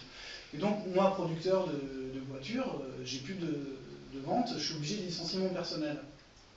Pour que les gens, que mes salariés, ils acceptent qu'on ferme une usine, il faut qu'ils continuent à toucher le même revenu qu'avant. Donc, il faut vraiment dissocier le revenu du travail de façon à pouvoir partager les deux équitablement. Est-ce qu'on trouvera des critères pour légitimer des revenus minimaux? Personnellement, je n'ai pas trouvé de solution. Donc je propose un revenu égalitaire. Donc de la naissance à la mort, tout le monde touche le revenu qui est équivalent pour tout le monde. Si on trouve des moyens pour légitimer les revenus inégaux, on le fera. Peu importe. Ce qui m'importe aujourd'hui, c'est de vous donner les grandes bases pour avoir une piste, pour pouvoir envisager un avenir différent. Pour qu'on puisse continuer à être actif dans le sel, parce qu'aujourd'hui, pas tortiller, il faut bien vivre, mais qu'en même temps, on puisse avoir une vision, une cible pour pouvoir transformer le monde si on a vraiment envie de vivre tout ça un jour. Donc, une monnaie distributive qui est partagée entre tout le monde chaque mois sous la forme de revenus d'existence, avec du coup un travail qui est partagé entre tout le monde. Parce que moi je suis producteur de pain, mais si... non, je suis producteur de carottes. Si mes carottes, elles me demandent beaucoup de temps de travail, parce que j'habite dans les montagnes et ça pousse pas bien. Peut-être que je vais pouvoir m'arranger avec les autres producteurs pour cultiver des choses, moi, qui poussent mieux chez moi, et je ferai plus de carottes, et puis il y aura d'autres qui feront des carottes en plaine parce que ça pousse mieux. Mais comme mon revenu ne dépend pas de ce que je vais vendre, si on s'arrange avec tous les autres producteurs pour qu'on produise localement les bonnes choses aux bons endroits où ça pousse bien, je vendrai plus que des plantes médicinales, mais je ferai plus de carottes. Ouais, mais finalement, tu peux choisir de faire quelque chose qui ne donne pas beaucoup de soucis aussi. Et puis, mais si tout le monde fait ça... Eh ben, c'est ça l'objectif, justement. Mais je pourrais... Si tout le monde trouve que c'est plus facile de planter de la pomme de terre, ça pousse quand même mieux que la carotte, la pomme de terre, c'est bien. Oui, sauf que... Et tout le monde fait des pommes de terre, comment faire? Eh bien, c'est là où c'est plus facile. Mais si... l'objectif, c'est d'arriver à partager le travail pour que progressivement, on travaille tous à peu près le même temps. Laisse-moi juste... sur cette histoire du partage du temps de travail, si on partageait aujourd'hui équitablement le boulot entre tout le monde et qu'on supprimait les boulots inutiles, on travaillerait, il y avait des calculs qui avaient été faits il y a 30 ou 40 ans, on travaillerait 2 heures par jour par personne. Donc, avec cette idée, même ce serait peut-être pas 2, mais ce serait peut-être une demi-journée par personne, là aujourd'hui. Donc dans cette demi-journée, je vais faire des patates ou des carottes, de toute façon je passerai le même temps. Et si ça demande beaucoup plus de boulot, et ben, dans ma ferme on va être 5, si ça demande moins de boulot, on sera que 2. Hein, c'est pas parce que je vais faire une production plus difficile que je vais me passer plus de temps. Parce qu'on peut avoir autant de personnel qu'il y a de besoin. Mais là, en tant que producteur, donc entre faire des tomates en Bretagne ou les faire ici, qu'est-ce qui est le plus intéressant écologiquement? Moi, en tant que producteur, je vais pouvoir me poser des questions avec les autres producteurs, avec les consommateurs, et on va pouvoir trouver ensemble en disant bah, les tomates d'Alsace, finalement, écologiquement, c'est pas une bonne idée, il vaut mieux que les tomates soient produites en Bretagne et puis les importer. Et utiliser du carburant pour les faire... Je dis n'importe quoi, c'est certainement une aberration, mais on peut vraiment tenir compte de tous ces paramètres-là, et tous les producteurs comme les consommateurs vont pouvoir être d'accord parce que leur revenu n'en dépend pas. Alors qu'aujourd'hui, moi en tant que producteur, je vais faire du lobbying pour qu'on continue à utiliser des céréales, du maïs en Alsace. On s'approche un peu du communisme, quand même. Alors, je voudrais juste que, avant de poser des questions de ce style-là, que vous le gardiez en tête, et si j'ai pas répondu après, parce qu'il manque encore 2 choses. Là, en fait, on arrive... Le Le quatrième principe, mais avant d'y arriver, ce que je voulais juste dire, c'est que le fait de partager le travail et que les revenus n'en dépendent pas, ça permet de résoudre beaucoup de problèmes au niveau écologique. Et certainement que si on tient compte vraiment du coût de transport, on relocalisera la production, parce que ce sera beaucoup plus cohérent et qu'au global, on gaspillera beaucoup moins d'argent. Maintenant, qui c'est qui prend les décisions? On en arrive en fait à une démocratie économique au sens premier du terme. Moi, je suis producteur de chaises. Mes stocks de chaises continuent à diminuer parce qu'il y a plein de gens qui en veulent, ils sont super bien assis. Et puis, mine de rien, il y avait quand même beaucoup de gens aujourd'hui qui ont du mobilier qui n'est pas forcément top. Dans votre entourage, vous connaissez peut-être des gens qui sont sur des chaises à moitié bancales, rafistolées, et bref. Tant qu'il y a du besoin, je continue à fabriquer mes chaises. Le jour où les consommateurs n'en ont plus besoin parce qu'ils ont suffisamment de sièges chez eux, j'ai plus besoin de pousser à la consommation avec de la pub pour aller acheter mes chaises, virer vos anciennes chaises, de créer de la mode pour donner envie aux gens d'acheter ça. Mes stocks ils diminuent, je sais que tout le monde est largement équipé en chaises, et bien je baisse ma production, et puis je me mets au chômage. Ça, je peux le faire grâce au fait qu'on a dissocié le revenu Et inversement, si on veut développer le lien social et aller rencontrer toutes les personnes âgées pour qu'elles aient de la visite au moins tous les 2 jours, et bien là, on va pouvoir augmenter le temps de travail pour qu'il y ait plus de travailleurs sociaux qui sont embauchés dans le quartier pour que les personnes âgées soient visitées tous les 2 jours. Et ça, c'est possible parce que justement, le revenu n'en dépend pas et qu'on a une création monétaire qui ne dépend plus d'un pouvoir. T'as pas peur qu'il y ait une partie des gens qui pensent « Oh bah, puisque j'ai pas besoin de travailler ». Je voulais juste, si c'est ce genre de questions-là, de les garder pour vous et je les répondrai après. Mais du coup, je suis obligé d'y répondre quand même. Dans cette histoire-là, s'il y a des boulots que personne ne veut faire, aujourd'hui, c'est censé être la loi de l'offre et du marché qui fasse que là où personne ne veut aller travailler, on va augmenter le salaire, comme ça fait venir les gens. En pratique, c'est souvent les boulots les plus chiants qui sont les moins bien payés. Et on force les gens en leur disant, si c'est pas ça, vous n'aurez pas droit au RMI parce que vous êtes des feignants. J'exagère à peine. Dans le fonctionnement d'économie distributive, l'idée c'est, si on est à 20 heures par semaine par personne, personne ne veut faire n'importe quoi, éboueur. Bon, à 15 heures par personne et par semaine, qui c'est qui veut aller bosser comme éboueur? On descend On descend le temps de travail. Et là, 15 heures, il n'y a plus personne. À 10 heures par personne et par semaine. Et là, il y a 5 doigts qui se lèvent parce que c'est des personnes qui ont dû passer plein de temps à la pêche et qui se disent c'est cool, j'aurai 2 fois plus de temps pour aller à la pêche. Donc vous voyez comment il y a moyen de répartir les boulots chiants. Maintenant, si avec un fonctionnement comme ça veut dire qu'il y a moyen que tous les boulots chiants soient faits, en sachant qu'il y en a quand même un certain nombre qu'on peut mécaniser, et tant mieux. Le problème de la mécanisation aujourd'hui, c'est qu'on fout en l'air plein de chômeurs, on fout en l'air plein de postes de travail, mais toutes les poubelles, on pourrait les ramasser quasiment mécaniquement. Et ben, faisons-le, tant mieux, ça fera des boulots chiants en moins. Et les gens qui, aujourd'hui, avaient besoin de ça pour vivre, grâce au fait qu'il y a le revenu d'existence et qu'on partage le travail, ils trouveront ailleurs pour vivre parce qu'on sera tous en train de coopérer pour ça. Et si je suis prof et que je suis proche de la retraite, mais j'en ai ras-le-bol les gamins, je les supporte plus, c'est pas possible, et je fais du coup du mauvais boulot parce que je suis exécrable autant qu'eux le matin quand je vais à l'école. Aujourd'hui, je continue à faire mon boulot parce que j'ai la retraite à la fin de l'année. J'en vise une exprès, j'en ai plein de lignes qui se reconnaissent. Puis je ne connais pas sa qualité de prof. Non mais tout le monde connaît ou a été dans la situation d'être avec des gens qui font mal leur boulot parce qu'ils sont excédés, qu'ils sont fatigués, que c'est plus le moment. Et les gens restent en poste parce qu'il y a le salaire à la clé et il y a la retraite à la clé. Là, dans le système d'économie distributive, ma vocation d'être avec des élèves a disparu, je passe à autre chose. Grâce au fait que le revenu, il continue de tomber. Et je peux me recycler dans autre chose.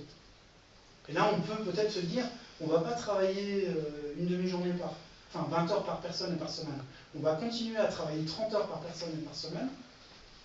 Et on se garde une année sabbatique tous les 7 ans.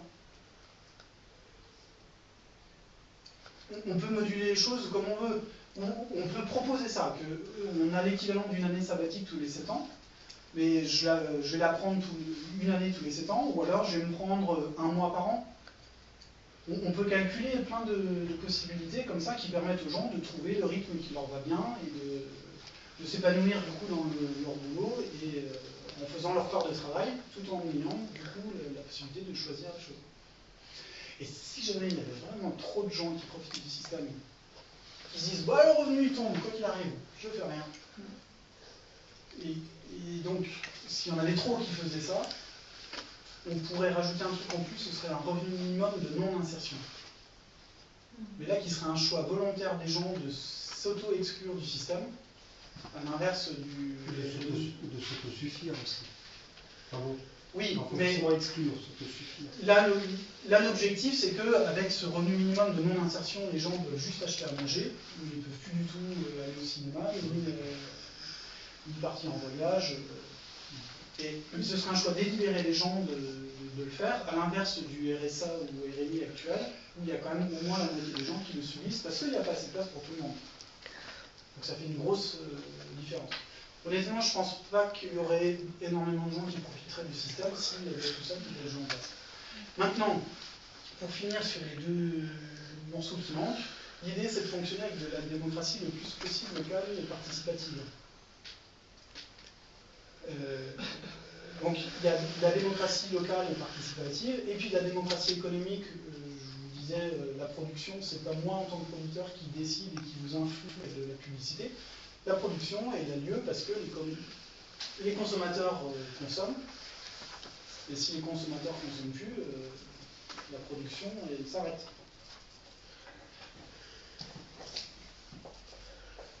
Et s'il faut créer du lien social dans le quartier, c'est les gens d'ici qui vont décider de créer des postes de travail de travailleurs sociaux. Ce ne sera pas les technocrates à Bruxelles ou à Paris.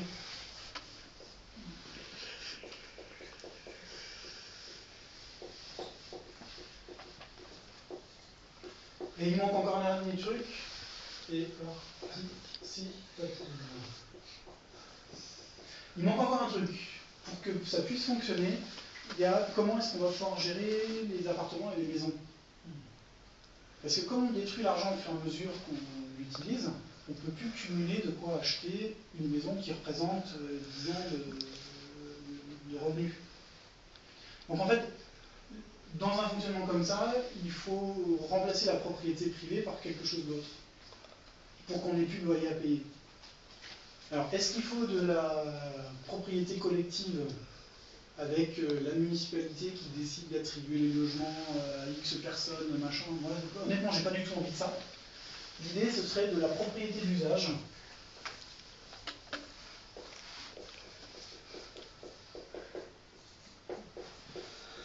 Avec l'idée de propriété d'usage, en fait, c'est que vous habitez quelque part, vous êtes chez vous, personne ne peut vous déloger. Et puis maintenant, dans votre maison, dans votre appartement, les années ont passé, vos enfants sont partis depuis belle lurette, vous avez bien du mal à monter les 3 étages et à entretenir tout ça. Mais vous dites, une petite maison de plein pied, ça m'irait beaucoup mieux. Ben, vous en trouvez une qui vous correspond là où vous avez envie d'habiter. Et votre ancienne grande maison, eh ben, elle sera disponible pour que vous veuillez venir. Avec l'idée qu'on peut être usager d'une seule maison à la fois, donc on est propriétaire que d'une seule maison. Mais tant que vous avez envie d'habiter quelque part, enfin que vous habitez quelque part, personne ne peut vous déloger, vous êtes chez vous. J'avais des questions par rapport à ça, en fait, qui construit justement les maisons, les projets,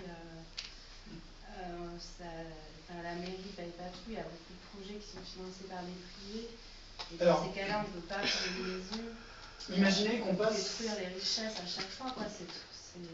Oui, mais là, imaginez qu'on passe en économie distributive maintenant. Ça veut dire que du jour au lendemain, la propriété privée n'existe plus, la propriété collective non plus. On passe tous en propriété d'usage. Chacun, grosso modo, habite quelque part. Ça veut dire qu'il devient propriétaire de là où il est. Et qu'il n'y a plus de loyer à payer. Est-ce que vous avez une idée du nombre de familles qui sont mal logées? En 2008, les chiffres de la Fondation Abbé Pierre donnaient le chiffre de 900 000 familles qui sont mal logées. Et dans le même rapport, il donnait le nombre de logements vacants. Il y a 2 millions de logements vacants en France. On peut se poser la question du pourquoi aussi. Pardon? On peut se poser la question du pourquoi. Ben, pourquoi? La raison principale, c'est que alors il y a quelques logements qui sont insalubres, mais la grosse partie, c'est que c'est plus facile de spéculer avec des logements vides que de spéculer avec des logements dans lesquels il y a des locataires. Oui, pas que ça. Et Pas que ça, loin de là. c'est quoi les autres éléments? Quand tu as été chaudé par ton logement qui a été complètement esquinté, tu n'as plus envie de relouer. Tout à fait. Ça va dans le sens de ce que je disais. Le bien, il garde plus de valeur s'il n'y a pas de locataire dedans. Mais là, si on passe en propriété d'usage, là maintenant, il y a un logement vide, il appartient à personne puisqu'il n'y a personne dedans. Donc, les 900 000 familles mal logées, elles ont le choix, grosso modo, entre deux appartements. Là, maintenant. Moi, je dirais pas ça comme ça, il appartient à personne. Je dirais, ça ne gênera personne que quelqu'un l'occupe vu que personne l'occupe. Non, j'insiste, le jour où on passe en propriété d'usage, on est propriétaire de là où on habite. Un logement où personne n'habite, il est à personne. D'où l'idée que, avec l'accompagnement social qui va bien, on répertorie tous ces logements qui sont vacants et avec la démocratie locale et participative et des aides des travailleurs sociaux qui savent déjà aujourd'hui travailler dans s'arranger pour accompagner les gens pour se reloger et tout ça, ben, il y a moyen de reloger les 900 000 personnes et il restera encore 1 million de logements vacants. Une fois qu'on aura relogé tout le monde. D'accord pour les logements, mais pour les entreprises et le public, avec quel argent on construit Alors, mais tout ça, tout ce qui est collectif. Je ne vais pas trop vite dans les questions, parce que je suis encore en train de répondre à la question que tu posais avant. Ah, pardon. Avec cette propriété d'usage, ça résout le problème des logements. Maintenant, si on se dit, sur les logements, il y en a quand même une bonne partie qui sont pas suffisamment bien insonorisés et isolés thermiquement. Du coup, il y a quand même des gens qui vont avoir envie de déménager dans des logements qui vont mieux, etc. Là, on peut envisager une politique d'amélioration de l'habitat en augmentant le temps de travail. Donc du coup, on ne descendrait pas à 2 heures par jour par personne là maintenant, parce qu'en fait, on mettrait le paquet sur la rénovation écologique du bâtiment et pour aller au minimum. On mettrait des priorités. Les logements les moins bien isolés seraient prioritaires et puis progressivement, on irait partout. Mais avec la démocratie locale et participative, du coup, on peut mettre en place une politique de rénovation avec 10 notions pour que 100% des logements en France soient super confortables. Voilà, et personne, par exemple, pourrait le faire construire. Il n'y aurait pas ça. Mais ça, ce sera à décider avec la démocratie locale et participative. Il y a peut-être des endroits où il faudra quand même construire du neuf. Je n'ai pas la réponse, mais aujourd'hui, quand on dit qu'il faut du logement social, qu'il faut construire plein de logements, c'est de la débilité. Écologiquement, c'est une aberration, parce qu'il y a 2 millions de logements vacants. Aujourd'hui, c'est comment partager les richesses, hein, c'est ce qu'on disait, le système de partage des richesses sur la propriété privée, il faut qu'on soit inventif. Et la seule façon que j'ai pu trouver depuis 10 ans que je suis actif dans toutes ces alternatives, c'est d'arriver à quelque chose qui soit cohérent et qui associe tout ça en même temps. Avec un fonctionnement comme ça, les entreprises, c'est pareil. Aujourd'hui, elles appartiennent à des actionnaires. L'argent disparaît du jour au lendemain. Les gens se retrouvent propriétaires de leur entreprise dans laquelle ils travaillent. Hein, la propriété d'usage, elle va s'appliquer aussi aux entreprises. Et ça, ça veut dire que toutes les entreprises deviennent des coopératives. Elles deviendront, on a déjà l'expérience de coopératives, Olivier a dû en parler déjà, il y a des coopératives ouvrières de production, il y a plein de trucs comme ça. Il y en a certaines qui continuent à fonctionner avec un rythme pyramidal, il y en a d'autres qui fonctionnent de manière très égalitaire. Après, c'est aux gens concernés à choisir le mode d'organisation. Et puis au niveau du foncier agricole, la terre appartiendra à ceux qui la cultivent. Ça changera du système actuel où les plus gros bénéficiaires de subventions de la PAC, la PAC c'est clair pour tout le monde, Politique agricole. ouais, qui distribue plein de subventions. Et vous savez qui c'est en Europe qui touche le plus de subventions? C'est la reine d'Angleterre et le prince de Monaco. Le système financier européen fait que les plus gros bénéficiaires de subventions, c'est les plus gros riches d'Europe.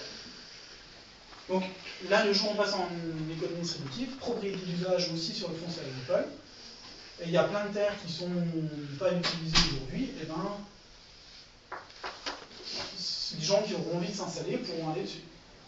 Et puis les gros céréaliers qui emploient plein de gens, ils ne seront plus propriétaires de toutes ces terres, ce sera du coup une coopérative qui gérera le truc, et puis après ils décideront s'ils font des petites structures ou s'il reste encore une grande structure.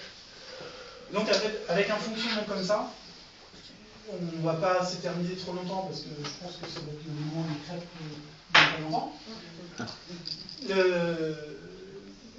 Je vous encourage, là c'était une introduction pour vous donner une piste, et je vous encourage donc à fouiller par rapport à tout ça, et puis à voir si toutes les questions que vous vous posez en vous disant oui mais ça paraît bien, mais il y a quand même tel truc, machin, constructivement, imaginez-vous là-dedans, et voyez comment on pourrait résoudre aux questions auxquelles vous pouvez penser. Et moi personnellement, l'expérience que j'en ai, c'est que tout est résolu, on peut tout résoudre, toutes les problématiques qu'on a aujourd'hui, où on est coincé dans le capitalisme parce qu'il y a besoin d'être rentable, parce que on va faire un peu d'épargne solidaire, mais on est quand même coincé par l'histoire de rentabilité, système financier et tout ça. Tout ça, c'est vraiment résolu là-dedans, et là, on peut vraiment rentrer dans une démarche de coopération et goûter à l'Europe. Juste une question, ça pourrait se faire par exemple que dans un pays, et qui pourrait quand même... Ça peut se faire, ça peut pas se faire à l'échelon local, parce que là, il n'y a plus d'impôts. Et donc, ça peut se faire à l'échelon minimum d'un gros pays comme la France, sinon d'un groupe de pays. Et imaginez que le débat, il prenne en France. Pourquoi il n'y a plus d'impôts? Parce qu'il faut quand même un État. Il n'y a pas d'État. L'État, c'est des fonctionnaires qui font leur boulot et qui touchent leur revenu d'existence comme les autres.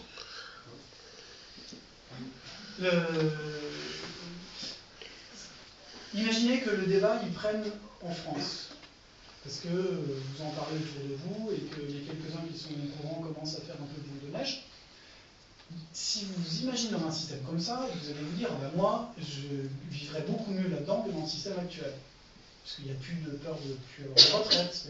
Si je suis propriétaire de quelques appartements pour ma retraite, aujourd'hui, j'ai toujours peur d'avoir des gens qui salopent mes immeubles et puis que, du coup, je ne peux plus les louer. Là, j'ai ma retraite assurée avec le revenu d'existence. J'ai plus besoin de m'obliger, même à 80 ans, à gérer des... Oui, mais on va peut-être pas faire le tour du monde tous les ans, quoi. Dans un fonctionnement comme ça, globalement... Jean-Pierre, il y en a beaucoup qui font le tour du monde tous les ans. Mais non, il y en a quand même des gros, quoi, qui ne vont pas lâcher. Oui. Les gros, ils sont 2, 3, 4, Nous, 5%. mais c'est des gros. Plus de 80% des gens sont assurés de vivre mieux là-dedans. Donc ça fait une majorité quand même assez conséquente de 80%. Ça permet de sortir des clivages politiques de droite et de gauche. Ce qui veut dire que là, il y a vraiment moyen d'y arriver. Et en plus, techniquement, le jour où on est 80% à voter pour ça, on décide que l'euro n'a plus de valeur, le dollar non plus, on met en place une nouvelle monnaie, il suffit de faire un inventaire et de comptabiliser les gens qui sont dans le pays et puis de partager tout ça. Ça, c'est en un clin d'œil. Quelle vitesse on peut se passer de pétrole aussi, parce que je veux dire... Merci. Ce fonctionnement-là, donc, techniquement, on peut le mettre en place en un clin d'œil, parce que cette histoire de monnaie transformée, ça peut se faire informatiquement super rapidement. Mais imaginez que le débat traîne en France, il y a de fortes chances qu'en Espagne, en Grèce, en Écosse, tout ça, ça prenne en même temps, et qu'en fait, ce soit l'Europe de l'Ouest qui passe en économie distributive, voire même peut-être aux USA, parce qu'il paraît qu'il y a quand même 25% de créatifs culturels, ça c'est un chiffre qui datait des années 2004, je crois. Donc il y a une prise de conscience qui voudrait bien prendre, devenir concrète, mais qui ne peut pas exister dans le capitalisme, parce qu'il faut d'abord être rentable. Donc là, il y a de grandes chances qu'en fait on pourrait avoir au moins l'Europe de l'Ouest, sinon un peu plus gros, qui passe en économie distributive. Et dans un fonctionnement comme ça pourrait coexister avec des pays qui ne soient pas en économie distributive, en faisant comme à l'époque où on avait l'Europe de l'Ouest et l'Europe de l'Est. À l'époque du rideau de fer, les monnaies n'étaient pas convertibles, on avait des échanges entre les deux. On comptabilisait ce qui passait de la frontière dans un sens et ce qui passait dans l'autre, et puis on équilibrait la balance commerciale. Donc ça, c'est tout à fait possible, si on imagine l'Europe de l'Ouest en économie distributive, d'avoir encore des échanges avec les autres pays. Mais imaginez tous les pays du Sud, qui sont coincés par les ajustements structurels, qui sont obligés de laisser nos multinationales piller les richesses des pays du Sud. Là, dans un fonctionnement comme ça, ils envoient balader les multinationales, ils se mettent à utiliser des monnaies régionales, avec de la relocalisation de l'économie, et des échanges internationaux avec les pays distributistes, des échanges qui seraient vraiment équitables. Donc ça voudrait dire qu'on pourrait même encore avoir un peu de pétrole, mais on en aurait beaucoup moins besoin parce que, par ailleurs, en faisant avec tout ça, on pourrait réduire notre monde en tant qu'économique. Donc, j'imagine que vous avez 50 000 trucs à dire. Ça peut être l'occasion d'une deuxième rencontre pour approfondir le sujet. En attendant, vous pouvez consulter, voire même, l'idéal ce serait de les acheter, et l'argent il retourne à la Maison de la Citoyenneté mondiale, qui essaye de faire connaître un certain nombre d'alternatives, etc. Donc ce serait sympa pour eux, si vous êtes intéressé par ça. Il y a un numéro sur le revenu d'existence, et puis un autre numéro qui explique bien ce que c'est que l'économie distributive. Et puis il y a ce livre-là que vous pouvez commander en librairie. Et le tout est récapitulé sur les petits papiers qui, eux, sont gratuits.